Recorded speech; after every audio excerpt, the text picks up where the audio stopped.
ya, 34 desa, 3 desa itu fiktif, 31 desa itu dataannya backdate.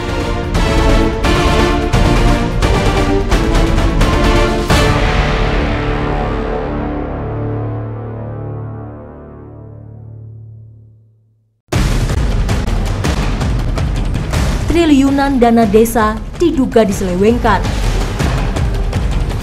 Mulai dari perencanaan hingga pelaksanaan di lapangan. Penyelewengan dana desa yang dikorupsi bahkan terjadi sejak lama.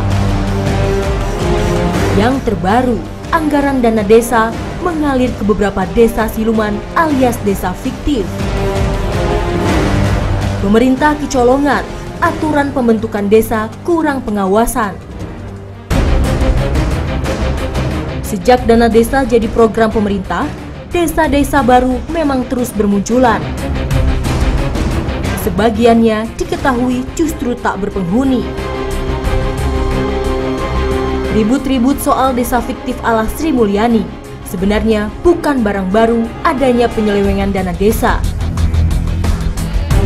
Di lapangan, oknum kepala desa memanfaatkan kuyuran dana desa untuk kepentingan pribadi dan pengadaan proyek fiktif. Yang paling sering, oknum kepala desa mengakali dana desa itu dengan proyek pembangunan tak sesuai volume. Kasus ini terjadi di salah satu desa di Kabupaten Garut, Jawa Barat.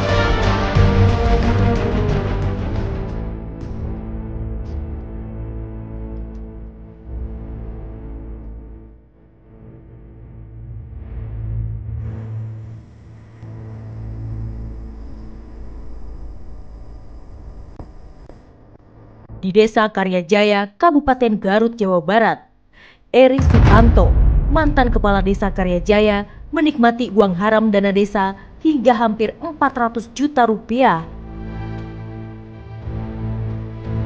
Sementara dana desa yang diterima sekitar 1,1 miliar rupiah setiap tahun.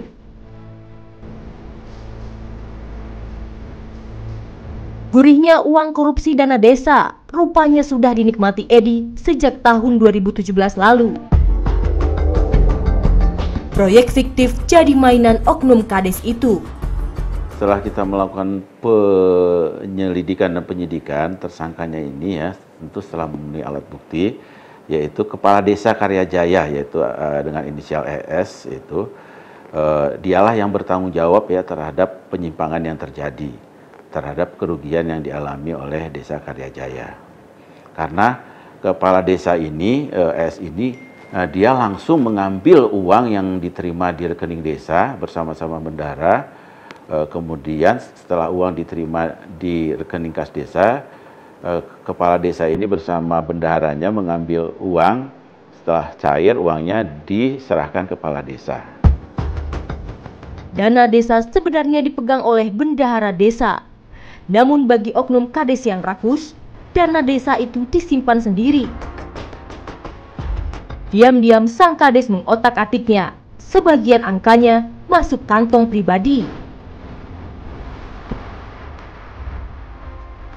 Modus yang paling sering terjadi dengan membuat proyek infrastruktur desa. Pembangunan jalan desa salah satunya. Dari sinilah kades yang rakus uang mulai menyelewengkan dana desa.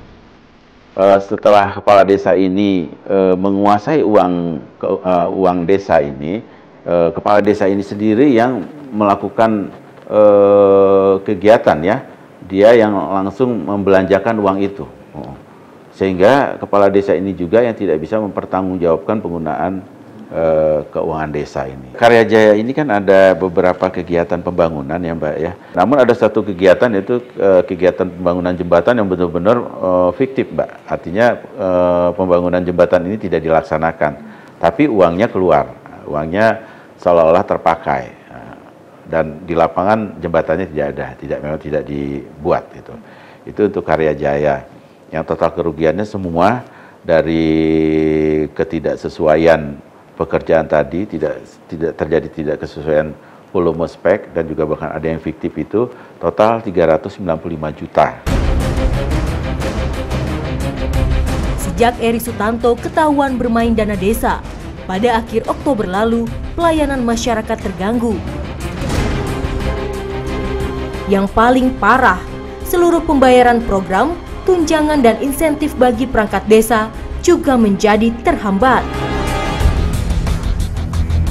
Akibatnya, sebagian perangkat desa ada yang belum terima gaji sejak 3 bulan lalu. Selain pembangunan infrastruktur yang terhambat karena adanya penyelewengan dana keuangan desa yang dilakukan oleh kepala desa, ternyata perangkat desa Karyajaya juga mengalami dampak yang tidak menyenangkan dari adanya korupsi tersebut. Saya akan bertanya kepada salah satu perangkat desa. Mas, ini katanya sudah tidak mendapatkan insentif? Iya. Dari kapan? Dari Oktober. Dari? Oktober, bulan Oktober. Oke, berarti kalau sekarang sudah berapa lama tidak dapat insentif atau gaji? Kalau sekarang udah 2 bulan, mau 3 bulan ya, dari Oktober, November. Saya tadi mencoba menelpon istri dari kepala desa, namun tidak diangkat karena sang kepala desa pun tidak diketahui keberadaannya sekarang di mana.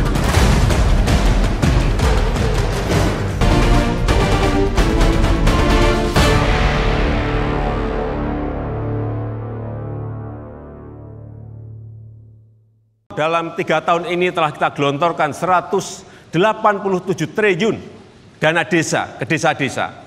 Apa yang kita dapatkan dari dana ini? Telah dibangun 191.000 kilometer jalan di desa. Ini jalan produksi yang sangat bermanfaat bagi para petani. Boleh saja Presiden optimis, dana desa mampu membangun pedesaan. Namun yang terjadi, sebagian dana desa justru dikorupsi.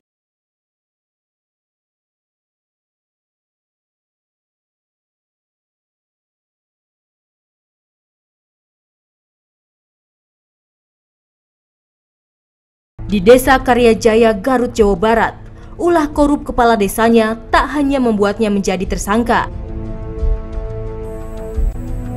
Pembangunan infrastruktur yang dilakukan oknum kepala desa itu terancam tak bertahan lama. Bermain dana desa, oknum kades korup ini sebenarnya sudah dirasakan warga sejak lama. Warga curiga kepala desanya tak transparan dalam mengelola dana desa. Badan Permusyawaratan Desa atau BPD melaporkan kecurigaan mereka ke Kejaksaan Negeri Garut.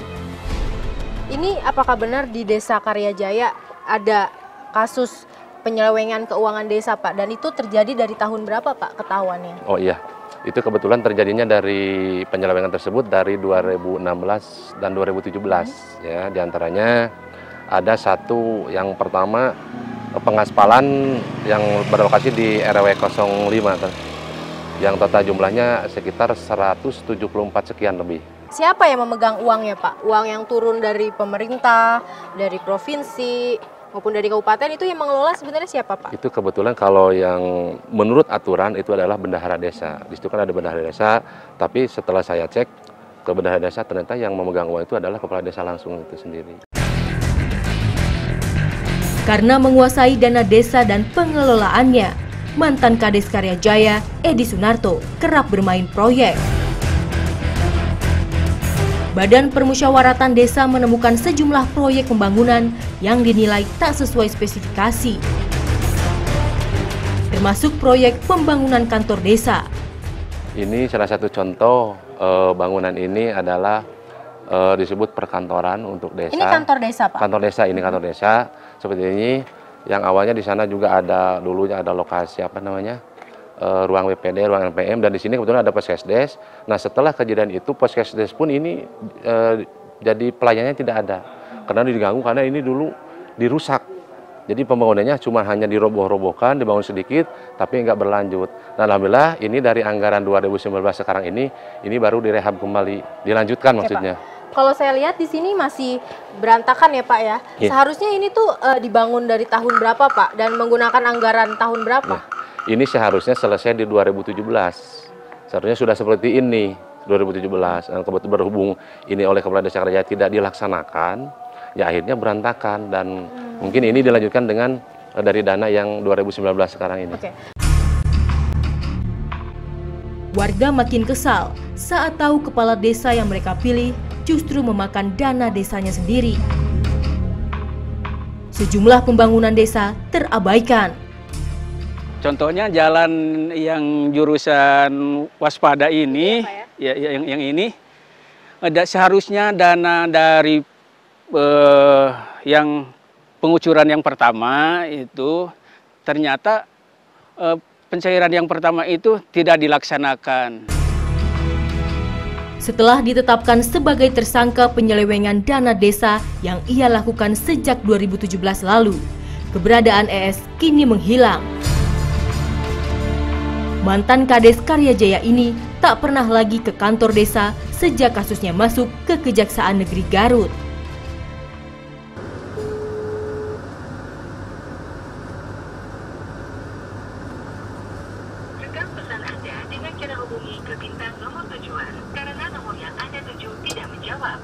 Saya tadi mencoba menelpon istri dari kepala desa, namun tidak diangkat karena sang kepala desa pun tidak diketahui keberadaannya sekarang di mana. Di Kabupaten Garut, Jawa Barat, ada 421 desa yang secara administrasi resmi tercatat sebagai penerima dana desa. Desa Karyajaya adalah salah satu desa yang kepala desanya terbilang nakal. Dari 421 desa di Garut ini memang ada ya yang kepala desanya nakal. Jadi kepala desa secara individu dia mengajak bendahara desa mengambil uang itu dikelola oleh kepala desa ya. Dan itu digunakan untuk pembangunan. Dia seolah-olah dia menggunakan untuk pembangunan. Pengelolaan keuangan itu dilaksanakan oleh bendahara desa. Kepala desa tidak boleh ikut campur dalam pengelolaan keuangan desa, karena keuangan desa sudah ada mekanismenya. Nah, oleh sebab itulah kami selalu menghimbau ke kepala desa untuk menggunakan prinsip-prinsip yang sudah diatur dalam peraturan. Kami juga melihat bahwa di Garut ada kesungguhan ya, sehingga kami juga dalam penyaluran, dalam pertanggungjawaban dianggap cukup bagus.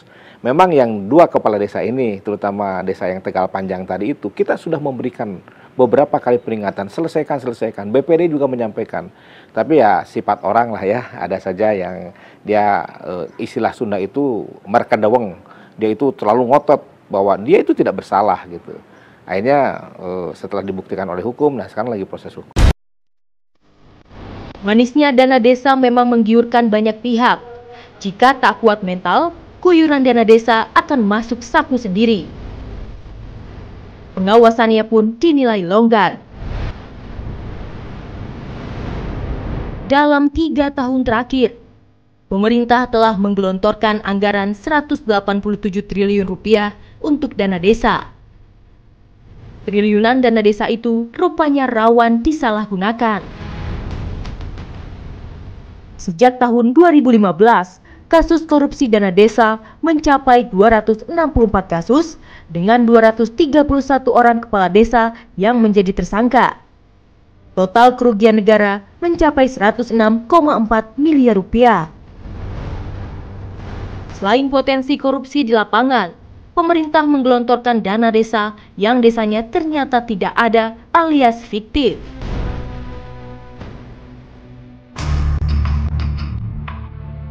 Ini jadi momentum yang baik untuk melakukan verifikasi ulang. Jadi jangan sampai muncul desa-desa baru atau mungkin ada desa-desa yang pendataannya bermasalah.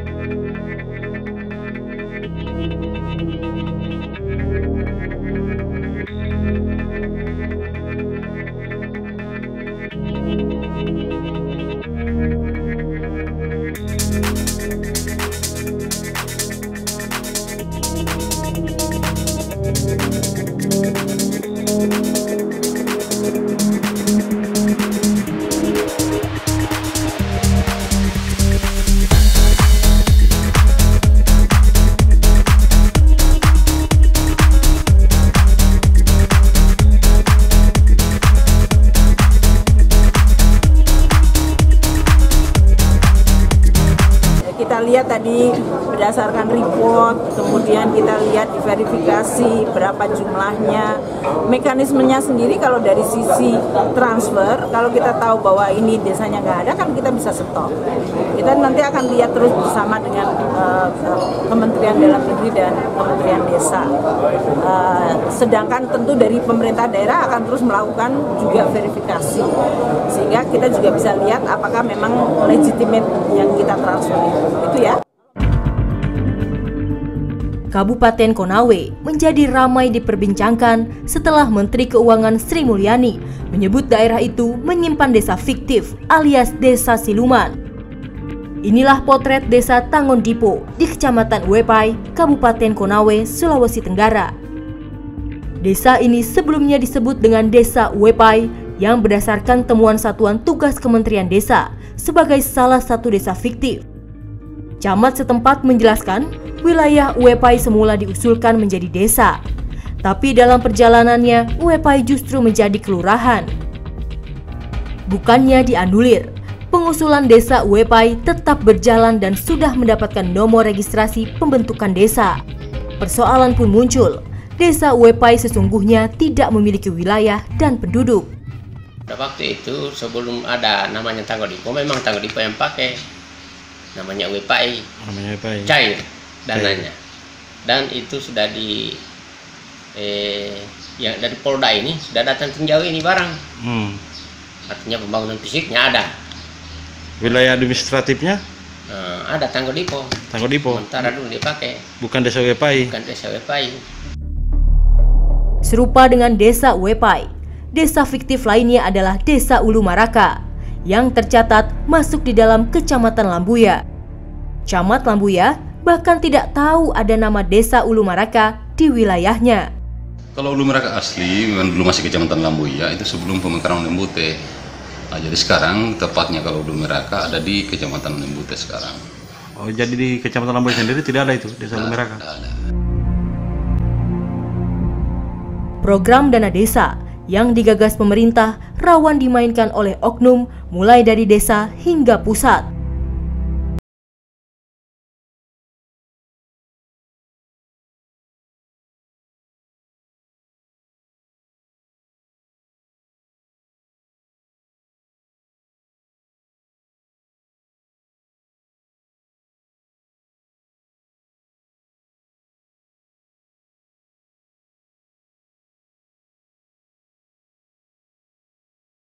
Corruption Watch meminta pemerintah menuntaskan kasus desa fiktif menyusul maraknya kasus korupsi di sektor pedesaan. Kenapa kemudian pemerintah itu bisa kecolongan? Karena kan verifikasinya kan sebenarnya bertingkat, mulai dari desa sendiri, kecamatan, kemudian sampai dinas pemberdayaan masyarakat desa, dan itu diatur dalam peraturan daerah gitu, yang kemudian harus disetujui juga oleh gubernur. Baru kemudian dikirimkan ke kementerian, baik itu Mendagri dan Kemendes PDTT gitu. Ini jadi momentum yang baik untuk melakukan verifikasi ulang terhadap desa-desa yang ada di seluruh Indonesia. Jadi jangan sampai kemudian justru muncul desa-desa baru, atau mungkin ada desa-desa yang kemudian proses pendataannya bermasalah. ICW mencatat, sepanjang tahun 2015 hingga 2018, ada 264 kasus korupsi di desa. Total kerugian negara mencapai 106,4 miliar rupiah. ICW mendesak pemerintah agar melakukan seleksi ketat terhadap calon-calon kepala desa yang akan bertarung. Menurut saya memang ke depan harus ada standar kualifikasi mungkin ya, karena kan kita ingin mendorong desa itu lebih profesional, dikelola secara profesional, manajemennya semakin baik. Jadi mungkin harus ada standar kualifikasi pendidikan, misalnya S1 gitu ya. Kayak misalnya seorang camat kan ada standar khusus untuk menjadi itu ya. Kebanyakan misalnya dari PDN tadi. Mungkin ke depan bisa bekerja sama dengan perguruan tinggi atau universitas gitu ya. Bagaimana membuka jurusan khusus soal itu, bagaimana mengelola itu, menurut saya itu bisa jadi wacana sih. Karena bagaimanapun ini kan dananya semakin lama semakin besar. Nah, kita sih berharap ada manajemen yang semakin baik kualitas yang semakin meningkat gitu dari tahun ke tahun, agar dananya ini benar-benar dikelola dan bisa bermanfaat buat warga desa gitu ya. Nah ini yang harus kita pikirkan ke depan, ya minimal mungkin S1 gitu ya, karena dia kan harus punya kemampuan manajerial yang baik.